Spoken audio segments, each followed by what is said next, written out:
Hello everyone, कैसे हैं आप सभी लोग। बहुत बहुत स्वागत है आप सभी का आपके अपने यूट्यूब चैनल मिश्रा शॉर्टहैंड में। जैसा कि आप सब पहले से ही जानते हैं कि हम इस चैनल पे इंग्लिश लर्निंग की सीरीज़ शुरू कर रहे हैं। हमारे पुराने 2 वीडियोस इसी सीरीज़ पर आ चुके हैं और पिछले वीडियोस में हमने नाउन के बारे में पढ़ा था। तो आज हम इसी सीरीज़ को आगे बढ़ाते हुए नाउन को यूज़ करने के कुछ रूल्स के बारे में पढ़ेंगे। तो पिछले वीडियो में हमने नाउन्स देखा था, उसके काइंड्स देखे थे, कौन कौन से होते हैं। और अब एक छोटी सी बात आपको बता दूं कि आखिर एक झटके में कैसे पहचानेंगे कि हाँ ये वर्ड जो है वो नाउन ही है। हम जानते हैं कि noun is the name of person place और थिंग, लेकिन कोई वर्ड्स जो हमें नहीं पता है, क्या उसको देखकर क्या ऐसा अंदाज़ा लगाया जा सकता है कि हाँ कि ये नाउन ही है। तो कुछ ऐसे वर्ड्स हैं जिसे देख के हम डायरेक्टली अंदाज़ा लगा सकते हैं कि हाँ ये नाउन ही है। जैसे कि जो वर्ड्स इस वर्ड से खत्म होते हैं, जैसे कि आंस, आप इसमें कह सकते हैं अटेंडेंस, ION से खत्म होने वाले वर्ड।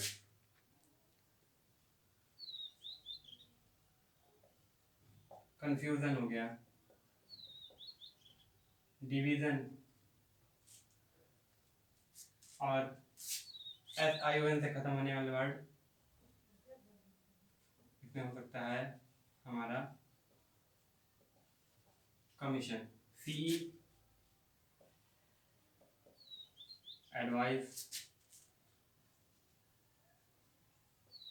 प्रैक्टिस।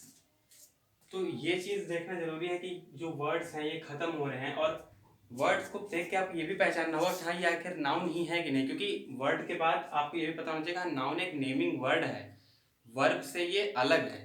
वर्ब एक क्रिया होती है। जैसे कि यहाँ पर हम देखें, जो ये CE वाला एग्जाम्पल है, जैसे यहाँ मैंने लिखा हुआ प्रैक्टिस, ये जो प्रैक्टिस है ये तो नाउन है, लेकिन इसी तरह शुरू होने वाला जो वर्ड एक होता है प्रैक्टिस, ये जो होता है ये वर्ब में आता है और ये नाउन में आता है। तो इस चीज़ को आपको थोड़ा सा ध्यान रखना होगा। तो चलिए अब हम थोड़ा सा आगे शुरू करते हैं और कुछ देखते हैं कि कुछ रूल्स क्या हैं नाउन को यूज़ करने के। तो इसमें हमारा सबसे पहला रूल जो होगा वो ये होगा कि कुछ ऐसे वर्ड्स होते हैं जो हमेशा, ऑलवेज, नो मैटर कैसी सिचुएशन हो, धूप बारिश गर्मी सर्दी, वो हमेशा सिंगुलर फॉर्म में ही रहते हैं। यानी कि वो हमेशा सिंगल फॉर्म में जो होते हैं, तो उनके साथ हमेशा क्या करेंगे, सिंगल के साथ हमेशा उनके साथ ए और एन का यूज़ किया जाएगा। और वो वर्ड्स हमेशा सिंगुलर में होते हैं, उनका प्लूरल नहीं बनता है। तो उसके लिए आपको ये ध्यान रखना होगा कि कुछ वर्ड ऐसे हैं जिनका प्लूरल नहीं बनेगा, उनको हमेशा सिंगुलर फॉर्म में ही यूज़ करना है। तो उसके साथ हम लगाएंगे ए और एन। अब ऐसे वर्ड्स कौन से हैं ये देख लेते हैं।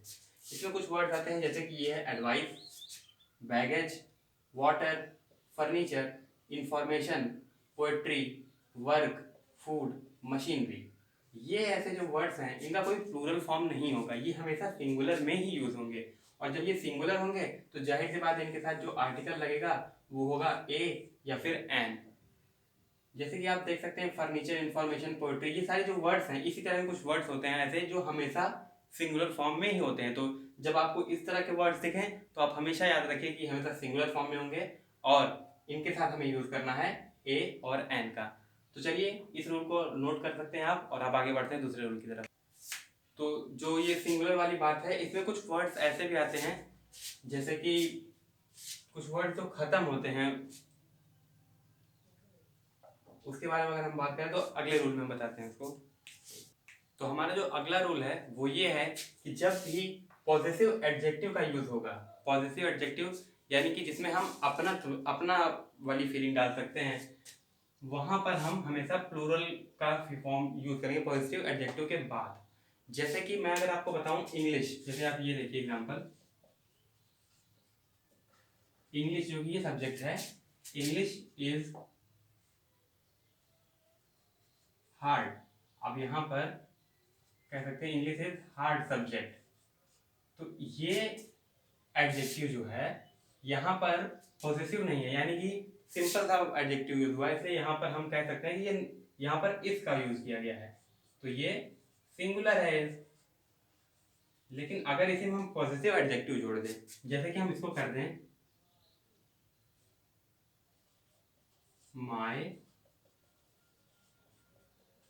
इंग्लिश, तो अब आप यहाँ पे ध्यान दीजिए, यहाँ पर जो इज था जब इसके साथ हमने माई पॉजिटिव एडजेक्टिव जोड़ दिया है तो अब यहाँ पर इस की जगह पे आर लगेगा, जिसे हम ये भी कह सकते हैं कि ये प्लूरल यहाँ पर यूज होगा। इंग्लिश आर, जैसे यहाँ कहते हैं my English are not good.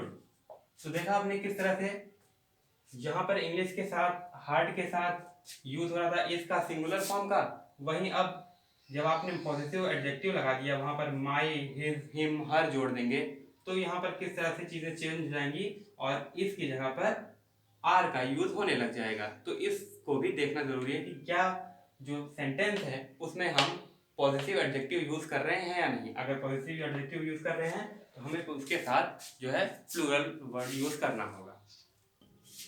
और अब हम बात करते हैं कुछ ऐसे वर्ड्स की जो हमेशा सेम फॉर्म में होते हैं। वो चाहे सिंगुलर आप उनके साथ यूज कीजिए चाहे प्लूरल यूज कीजिए, वो वर्ड्स ऐसे होंगे जो हमेशा अपने ही ढर्रे में चलेंगे।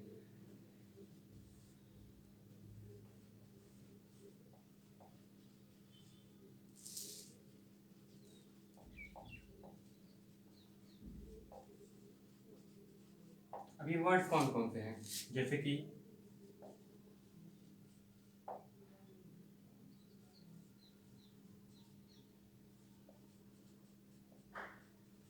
इस तरह कुछ वर्ड होगा। अब इनका हम यहाँ पर ये देख लेते हैं कि ये डियर है।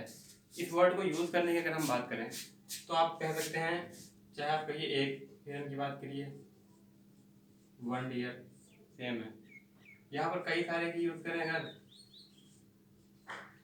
मैनी डियर, फिर भी अभी वैसा है। तो ये जो रोल है इसमें जो ये जो वर्ड्स हैं इसमें आप ये देखेंगे कि जो कुछ वर्ड्स हैं इनका जो फॉर्म है वो चाहे सिंगुलर आप यूज करें प्लूरल यूज करें, ये अपने सेम फॉर्म में ही रहते हैं। तो ये आपका एक इंपॉर्टेंट रूल है कि जब इस तरह के आपको कुछ वर्ड्स दिखें तो आप हमेशा ये चीज याद रखिए कि हाँ आपको हमेशा इसको उसी के साथ यूज करना। जैसे कि शीप हो गया, डियर हो गया, सर्विसेज हो गई, फिशर्स, ये जो कुछ वर्ड्स हैं इनको आप हमेशा याद कर सकते हैं कि हाँ ये अपने उसी फॉर्म में रहते हैं। आप देखा होगा आपने कि हमने पहले रूल में ये सीखा था कि कुछ ऐसे वर्ड्स होते हैं जो हमेशा सिंगुलर फॉर्म में ही रहते हैं, और अब इस रूल में हमें ये बताया जाएगा कि कुछ वर्ड्स ऐसे हैं जो हमेशा प्लूरल फॉर्म में ही रहते हैं, वो हमेशा प्लूरल फॉर्म में ही एग्जिस्ट करते हैं, आप चाहे उन्हें जब भी यूज़ करिए। तो ऐसे वर्ड्स को हम देख लेते हैं वो कौन कौन से हैं। सिंगुलर के लिए हम पहले ही देख चुके हैं, अब हम देखते हैं प्लूरल के लिए कौन कौन से ऐसे वर्ड्स हैं। तो इसमें आते हैं cattle, people, police, poultry, scissors, crackers. इस तरह के जो वर्ड्स होते हैं वो हमेशा प्लूरल फॉर्म में ही यूज होते हैं, ये कभी भी सिंगुलर नहीं यूज किए जा सकते। आप इनके लिए ये याद कर सकते हैं कि हाँ ये इन सभी वर्ड्स एक तरह से मान लीजिए इनकी शादी हो गई है, ये सिंगल नहीं है, ये हमेशा प्लूरल फॉर्म में ही यूज होंगे। तो इस तरह के जब भी वर्ड्स आपको दिखें तो आप हमेशा याद रखिए कि हाँ आपको प्लूरल फॉर्म का ही यूज करना है। और हमारा अगला रूल होगा जो हमारे कंपाउंड नाउन होंगे उसका प्लूरल हम कैसे बनाएंगे। उसका प्लूरल बनाने के लिए हमें एस वर्ड को उसमें ऐड करना होगा कंपाउंड नाउन के मेन वर्ड में। अब कंपाउंड नाउन में क्या होगा, जैसे कि आप एग्जांपल के तौर पे ले सकते हैं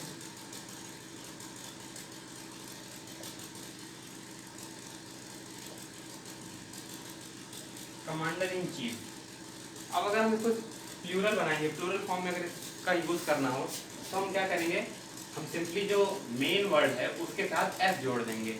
तो ये मेन वर्ड हमें यहाँ पे दिख रहा है कमांडर इन चीफ, तो कमांडर ही जो होगा इसमें मेन वर्ड होगा। आमतौर पर आपको अगर मेन वर्ड पहचानना है कि कंपाउंड नाउन का कोई भी मेन वर्ड कौन सा है, तो इसके लिए सिंपल सी बात यही है कि जो सबसे मेन जो होगा वो सबसे बड़ा होगा। जैसे कि यहाँ पर एग्जाम्पल के तौर पर लें फादर इन लॉ। अब इसमें ये तीनों में कंपेयर किया जाए तो सबसे बड़ा वर्ड हमें दिखेगा ये फादर, तो मेन वर्ड हमारा यही हो जाएगा। तो इसके लिए आप ये बस याद सकते हैं कि जो बड़ा होगा सबसे ज़्यादा, जो सबसे बड़ा वर्ड होगा वही हमारा मेन वर्ड हो जाएगा। तो यहाँ पर हम देख सकते हैं कमांडर इन चीफ जैसे हमने लिखा हुआ है, तो इसका हम जब प्लूरल बनाएंगे कंपाउंड नाउन है चूंकि ये, तो हम इसके मेन वर्ड में एस जोड़ेंगे। तो इसके लिए हम कर देंगे इसको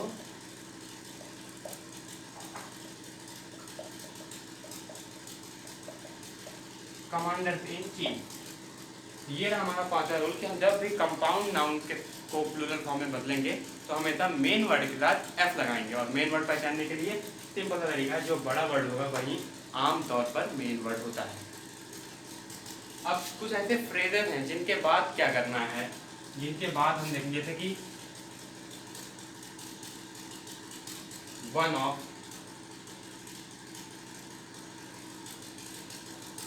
ईच ऑफ,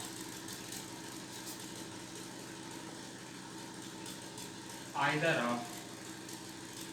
तो इसमें हम क्या करेंगे, जब भी इस तरह के फ्रेजेस हमारे पास होंगे तो उसके लिए हमें जो है हमेशा नाउन में प्लूरल का यूज करना होगा। जैसे कि वन ऑफ के साथ अगर हम कोई एग्जांपल देखना चाहें तो यहाँ पर हम कह सकते हैं कि one of the student is sleeping. आप में से अगर कहा जाए जितने बच्चे भी इस समय हमारी क्लास ले रहे हैं, जितने भी लोग, तो उनमें मैं ये कहूँ कि हाँ वन ऑफ द स्टूडेंट, यानी कि यहाँ पर पहली चीज गौर करने वाली है कि जो हमारा रूल है वो है वन ऑफ, यानी one of, each of, either of. इस तरह के जो फ्रेज हैं उनके साथ हमेशा क्या करना है, नाउन के साथ यहाँ पर प्लूरल हम जोड़ेंगे। यहाँ पर one of the student sleeping नहीं कहा जा रहा है, कहा जा रहा है one of the student is sleeping. यहाँ पर एस लगाया जा रहा है क्योंकि स्टूडेंट जो हैं यहाँ पर तो सभी हैं, लेकिन इन सभी स्टूडेंट की बात नहीं हो रही है। यहाँ पर बात हो रही है एक की। जितने बच्चे हैं उसमें से कई सारे बच्चे जाग कर पढ़, लेकिन सिर्फ एक ही बच्चा जो है वो सो रहा है। तो इसकी बात करें वन ऑफ द, यानी कि स्टूडेंट्स जो है वो सभी एक्टिव हैं, बस लेकिन उसमें से एक सो रहा है। वन ऑफ द, कहते हैं ना एक मछली पूरे तालाब को गंदा करती है, तो उसी तरह एक मछली का ना पूरा तालाब गंदा नहीं करने जा रहे हैं। हम बता रहे हैं जितने भी स्टूडेंट्स हैं, यानी कि स्टूडेंट्स एक ग्रुप है, उसमें से केवल एक ही जो है वो है, वन ऑफ की बात की जा रही है। अब जैसे एक और एग्जांपल इसका ले लें,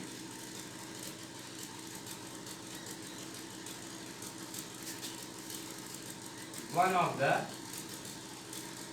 बैट इज ब्रोकन, यानी कि कई सारे बैट हैं हमारे पास, लेकिन उनमें से कोई एक, one of the bats is broken, यानी कि उनमें से एक जो है वो ब्रेक है, यानी कि हमारे पास कई सारे बैट्स हैं। अब इन कई सारे बैट्स में से केवल एक ही जो है वो खराब है। तो ये चीज याद रखिए कि one of, each of, either of, इस तरह के जब फ्रेजेस आएंगे तो उनके साथ हमेशा हमें प्लूरल का यूज करना, जो एस लगाएंगे यहाँ पे प्लूरल बना देंगे इसका, स्टूडेंट है, बैट्स है, एप्पल्स है, कुछ भी है। तो ये चीज आप याद रखिएगा। जो हमारा जो अगला रूल होगा उसमें हम ये देखेंगे कि जब भी हम कलेक्टिव नाउन का यूज करते हैं, कलेक्टिव नाउन मैंने आपको पिछले वीडियो में बताया था कि जो कलेक्शन में ही होता है, जहाँ पर एक समूहवाचक संज्ञा होती है, जहाँ पर एक समूह को दर्शाया जाता है, तो वहां पर क्या होता है, वहां पर सिंगुलर और प्लूरल दोनों का यूज होता है। ये डिपेंड करता है कि उनकी सिचुएशन कैसी है। जैसा कि हम जानते हैं कलेक्टिव नाउन की बात हो रही है, कलेक्टिव नाउन अगर कलेक्शन में है, समूह है, एक साथ चल रहा है, एक तरह की बातें कर रहा है, एक तरह की सोच रखता है, तो जाहिर सी बात है उसमें वो एक सिंगुलर के रूप में काम कर रहा है, क्योंकि कलेक्शन है लेकिन उनका मानना एक ही है, उनका फैसला एक ही है, तो वहां पर हम सिंगुलर का यूज करेंगे। ये चीज आप ध्यान रखिए कि जब भी ये अपने मतों में, अपने डिसीजन में एक रहेंगे तब यहाँ पर सिंगुलर का यूज होगा। लेकिन अगर, क्योंकि ये कलेक्टिव नाउन है, इसमें कलेक्शन है, कई लोग हैं, अगर इनके विचार या फिर कई डिसीजन इनका अलग अलग हो जाता है तो वहां पर हम ये देखेंगे कि ये प्लूरल का यूज किया जाएगा। जैसे कि अब हम देखेंगे ज्यूरी, जैसे कोई डांस की प्रतियोगिता हो रही है, वहां पर ज्यूरी की टीम बैठी हुई है, तो हम कहेंगे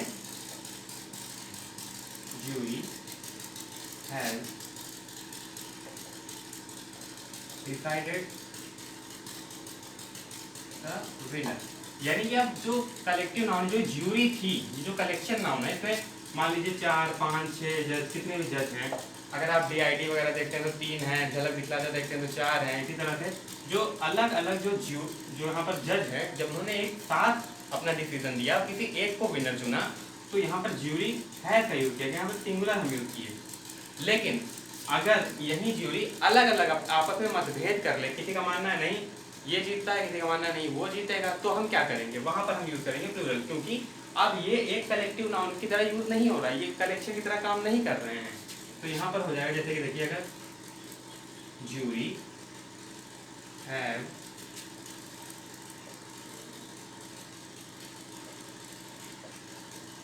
distributed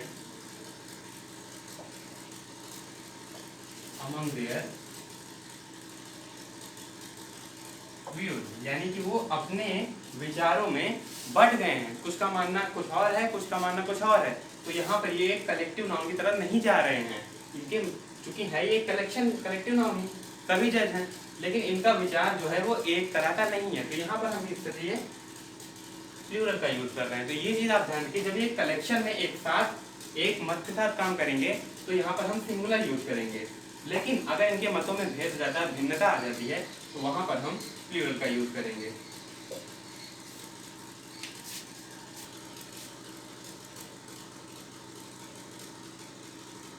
अगर आप इसको पहचान रहे हैं तो, अगर नहीं पहचाने तो क्लियर कर देता हूँ।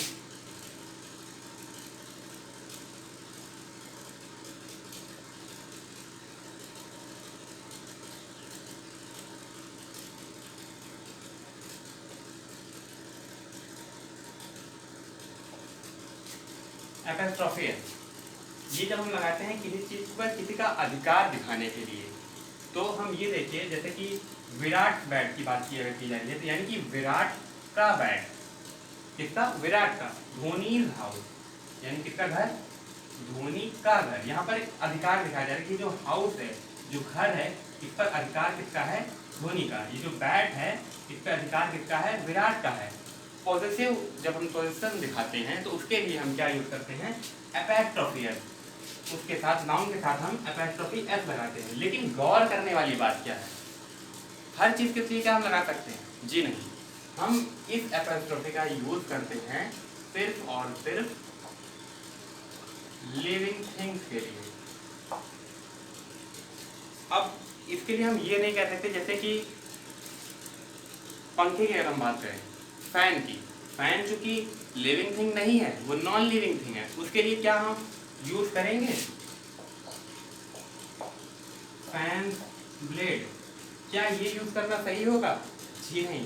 मैंने आपको बताया कि जो पोजीशन है उसको जब हम एस का ट्रॉफी एस के साथ दिखाते हैं तो वो सिर्फ उसके लिए एक कंडीशन है, वो होना है उसका लिविंग थिंग। लेकिन यहाँ पर फैन लिविंग थिंग नहीं है, तो फैन के लिए हम क्या यूज करेंगे, इसका पोजीशन दिखाने के लिए हम एपोस्ट्रोफी एस का यूज नहीं करेंगे। इसके लिए हम यूज करेंगे ऑफ, पोजीशन ऑफ का, फैन, यहाँ पर हम कह सकते हैं इसका ब्लेड ऑफ फैन, क्योंकि ये लिविंग थिंग नहीं है। नॉन लिविंग थिंग के लिए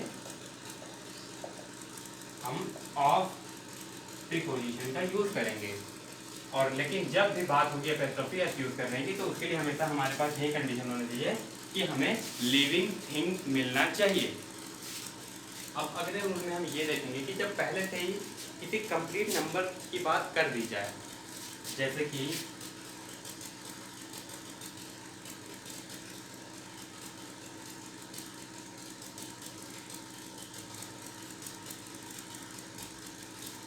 ₹10 नोट, 10 रुपए का नोट, यहाँ पर बता दिया गया है ये नोट जो है वो 10 रुपए का एक नोट, 10 रुपए का एक नोट है। तो इसके लिए क्या करेंगे, इसलिए हम ये देख के कि 10 है प्लूरल यूज करेंगे, ये चीज़ नहीं दिलाना हमें दिमाग में। हम देखेंगे 10 रुपए का एक नोट है, उसके लिए क्या करेंगे, ए का यूज करेंगे, जो कि ए क्या होगा, सिंगुलर है, तो हम ए का यूज करेंगे, ए 10 रुपी नोट। या फिर कह सकते हैं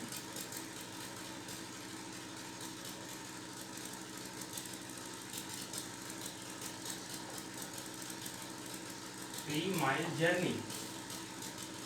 तो जब जिससे इस तरह की चीजें आ जाए कि हाँ 10 रुपी नोट, उसके साथ हमेशा सिंगुलर का यूज करेंगे। और अब आगे देखते हैं हम। आपका कोई कजिन ब्रदर है? यहाँ पे गलती कर दी है, कजिन ब्रदर। कजिन जो वर्ड यूज होता है वो ऑलरेडी पहले से ही अपने आप में कंप्लीट वर्ड है। कजिन या तो आपका ब्रदर होगा या तो आपका सिस्टर होगा, उसे हम कहते हैं कजिन। फैमिली मेम्बर, इस तरह की चीज़ों को हमें कैसे यूज़ करना है इसके बारे में आपको बता दूं। पहली चीज़ तो फैमिली मेंबर्स ना बोलकर हमें बोलना चाहिए मेंबर्स ऑफ फैमिली। और मैंने आपको अभी एग्जांपल नहीं बताया था कजिन के बारे में। कजिन, मेरे जो कई सारे कजिन ये वीडियो देख रहे होंगे तो मैं बता दूं, कजिन का जब हम यूज़ करते हैं तो ये अपने आप में एक वर्ड है कि हाँ आपका जो कजिन होगा वो या तो आपका ब्रदर होगा या आपकी सिस्टर होगी। तो इसके लिए हमें कजिन के साथ कजिन ब्रदर या फिर कजिन सिस्टर नहीं लगाना है। इसके लिए हमें सिर्फ इतना बोलना है कि हाँ cousin, like he is my cousin. अब ये नहीं कहूँगा मैं कि हाँ he is my cousin brother. तो ये रूल आपको खास तौर पर ध्यान से रखना होगा। उसके बाद अब हम चलते हैं अपने अगले रूल की ओर, जो हाँ तो ये है when two people are closely connected to each other, like हम और आप। जब दो लोग एक दूसरे से क्लोजली कनेक्ट होते हैं, काफी ज्यादा गहरा रिश्ता उनका हो, तब वहां पर हम दोनों के एंड के साथ जुड़े होंगे। ये चीज भी ध्यान रखना होगा कि हाँ वो एंड के साथ जुड़े हों, तो उसमें हम एपॉस्ट्रोफी एस का यूज करते हैं। क्यों? जब वो लोग क्लोजली रिलेटेड हों, यानी काफी गहरा संबंध है, बहुत ज्यादा गहरा, जैसे हमारा आपका। वीडियो लाइक तो करते हैं ना आप लोग, गहरा संबंध है। तो देखते हैं आप, जैसे कि राम एंड सीता, कितना गहरा संबंध है आप लोग जानते हैं। राम सीता, दुनिया जहां की रस्में है राम सीता जिसमें। तो राम सीता के साथ जब हम यूज करेंगे तो इनका ये दोनों एंड के साथ जुड़े हैं, और दूसरी चीज है कि क्लोजली रिलेटेड हैं। तो हम क्या कर सकते हैं, एपॉस्ट्रोफी यूज कर सकते हैं यहाँ पर। तो हम यहाँ कर सकते हैं राम एंड सीताज सन। या फिर हम ये भी कह सकते हैं और ज्यादा क्लोजली कनेक्टेड हो, जैसे कि Tom and Jerry's house. Tom and Jerry हमेशा साथ में नाम लिया जाता है, मोटू पतलू। तो इस तरह की चीजें जो आपस में क्लोजली कनेक्टेड हैं, जिनकी पहचान एक दूसरे से है, वहां पर जब हम यूज करेंगे तो हम एपॉस्ट्रोफी एस लगाएंगे दोनों के लिए एक साथ। तो ये नाउन को यूज करने के कुछ रूल्स थे जो मैंने आपको बताए। उसके बाद आपको एक चीज ध्यान रखनी है नाउन को यूज करते टाइम, कि आपको पहचानना होगा कि हाँ नाउन और एडजेक्टिव में आखिर अंतर क्या है, वर्ब में अंतर क्या है। जैसे कि अगर हम देखें अप्रूव, अगर इसमें हम एयर लगा देते हैं तो ये बन जाता है अप्रूवल। तो वर्ब से नाउन, वर्ब का नाउन क्या होगा, नाउन का वर्ब क्या होगा, ये चीजें जानना बहुत जरूरी है। हम धीरे धीरे आगे जब इस सीरीज में बढ़ेंगे तो हम ये सारी चीजें क्लियर करते हुए चलेंगे। फिलहाल आई होप कि आपको नाउन और इससे रिलेटेड जो इसके यूज हैं उसके बारे में सारी चीजें क्लियर हैं। और अगर आपको कुछ भी क्लियर नहीं है तो प्लीज कमेंट बॉक्स में हमें जरूर इन्फॉर्म करें। हमारी इस इंग्लिश लर्निंग सीरीज को ज्वाइन करें, चैनल को सब्सक्राइब करें, लाइक करें और शेयर करें अपने दोस्तों के साथ।